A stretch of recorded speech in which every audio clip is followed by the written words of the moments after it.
In my job as a associate or assistant dean of a school of medicine, for example, I had to pay attention to the medical students and the residents and the fellows and the research laboratory people all the time.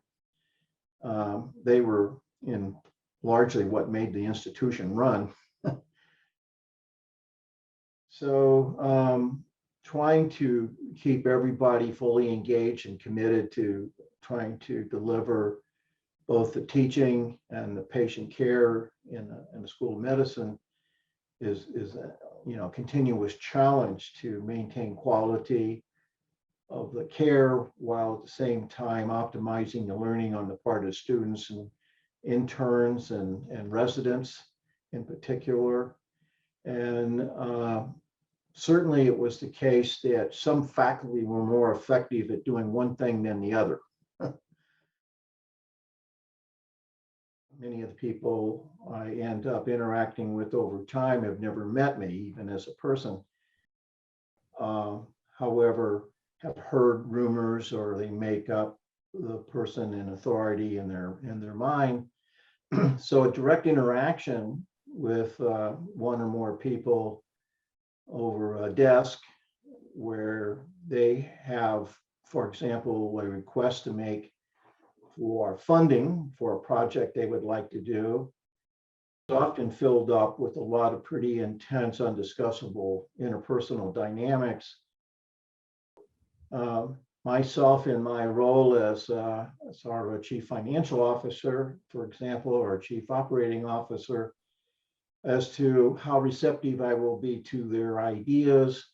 Will I be reject them out of hand or disregard them or not pay attention to them? So they often approach a person like myself in role as with a lot of preconceived ideas about what I'm going to do, without any really idea of who I am or what I will do. By sitting down in chairs across from me and having kind of created me up in their mind, sometimes based on their relationship with other authority figures, they are anxious and defensive and sometimes even angry about being there. And for at least from my side of the desk, for no apparent reason at all. Step one is to appreciate that when I'm the focal point of all this anger and hostility and defensiveness and manipulation on their part, is that it's not really about me.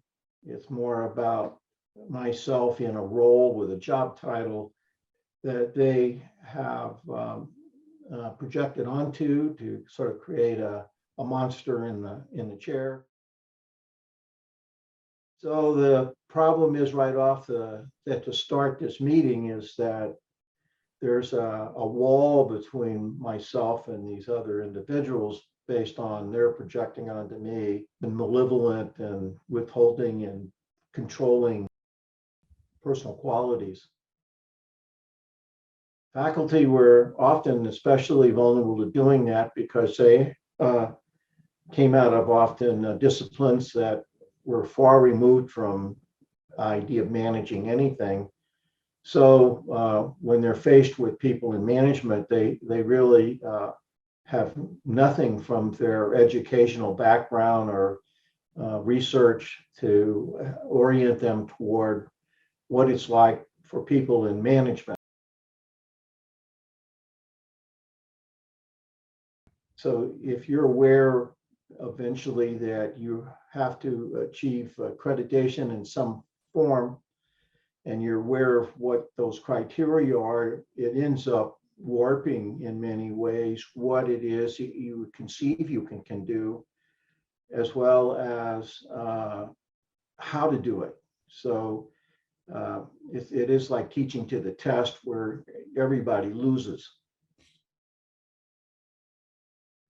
I try to incorporate often graduate students or students that had a vested interest in this idea into trying to ground the development of the concept into something that the students would benefit from. So that was ultimately the goal, was of course to develop a program that benefited the students, and to the extent it was a service program, also the people it was going to serve. So that was all part of the process of trying to create a vision and a mission that included those students and the people who the program might serve. So I focused on the vision and mission, and then could continually point out whether or not the design that was evolving actually met how it was envisioned. It could be a project like developing a major new institute or institution, or a major new healthcare clinic of some kind, or a new department of something, in engineering, for example, that's not currently in existence. So the idea that the faculty have a lot of good ideas is a good thing. It's just that trying to operationalize those with the sufficient money and space, other resources, that in a way that will be accredited by outside entity, it goes from being a really good idea to a morass of trying to develop the concept, but also do it in a way that will manage to be accredited at some point.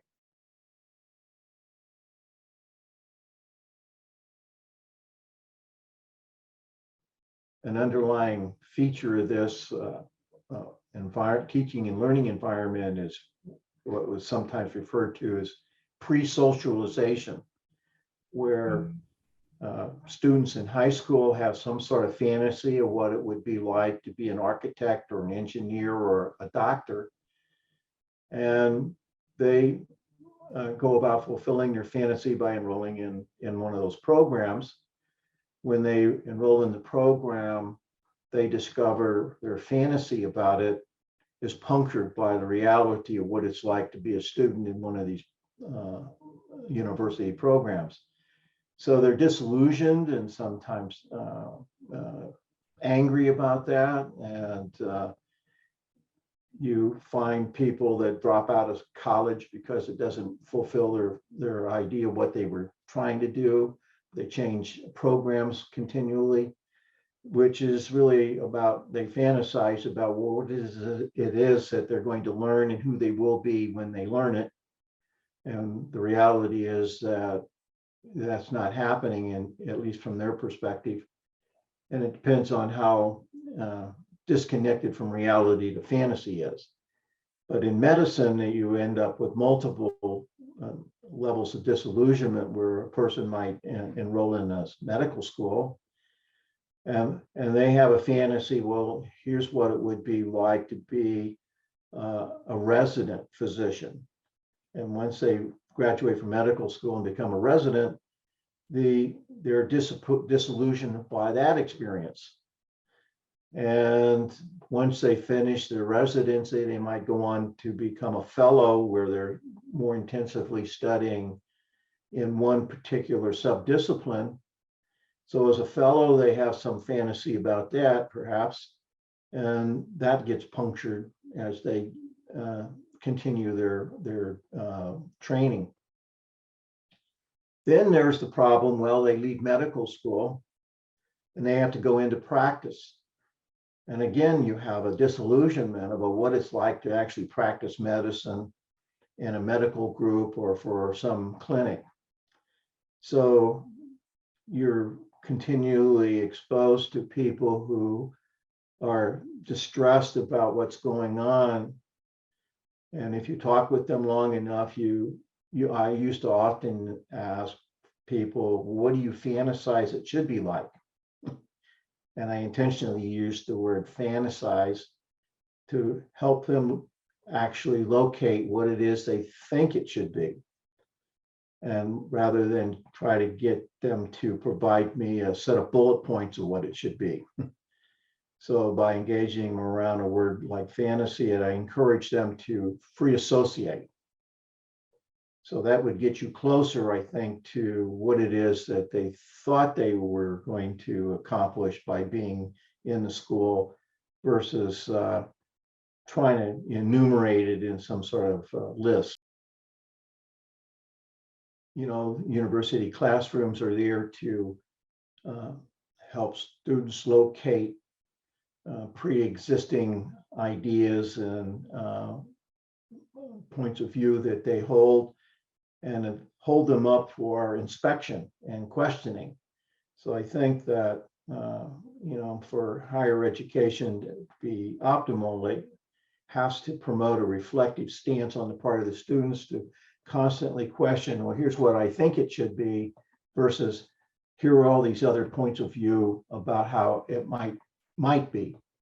So there's a kind of a deconstruction of a pre-existing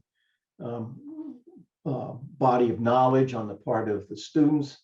And the deconstruction leads then to an opportunity where there's more fluidity in terms of their thought and what they will consider.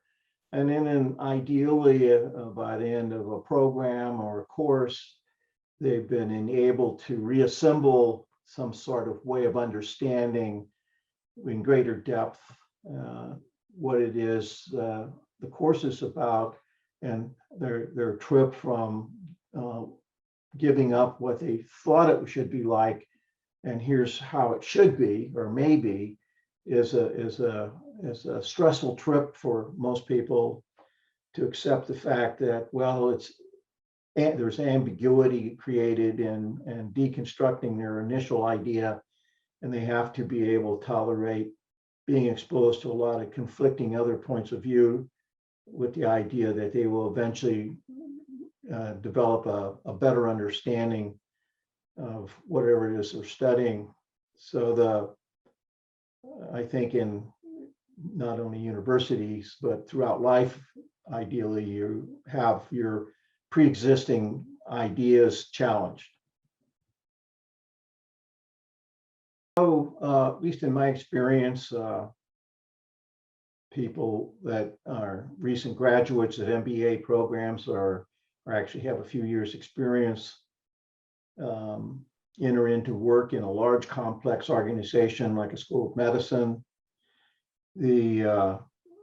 What they've learned often doesn't apply very well to what they encounter because of the psychosocial dynamics that take place inside the organization. It doesn't always make logical sense of what's happening.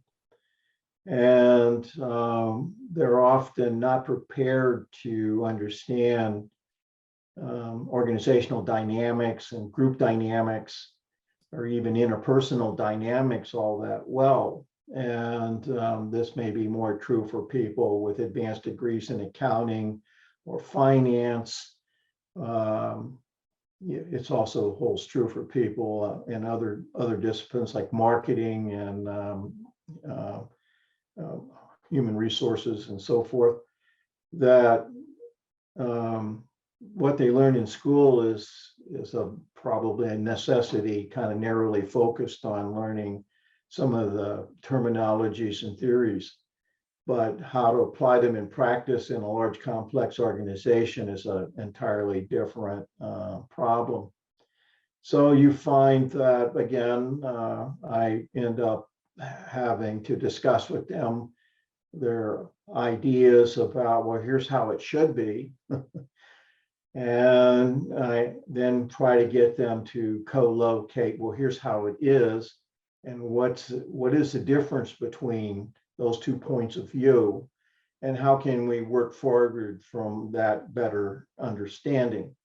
So I did a lot of kind of coaching in a reflective space where I recruited employees that had these degrees in terms to better understand the organizational dynamics, which often were far removed from what had come out of their training programs. So ultimately, you could use a lot of quantitative methods that they might have learned in an MBA program, but you also had to be able to relate any quantitative methods to the psychosocial dynamics of the organization, where, for example, faculty had no appreciation for quantitative methods, and in fact often found them alienating, manipulative, and controlling when you ask for a budget, for example.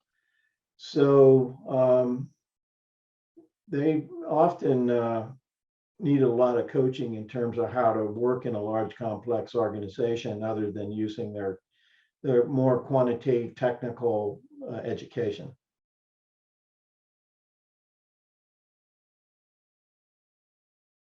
Either as an executive or as a consultant, I think it's important to be able to, on the one hand, be aware of all the quantitative methods and concepts like quality assurance and flow charting, to be able to understand in some depth an organization in terms of how it operates, its processes and procedures.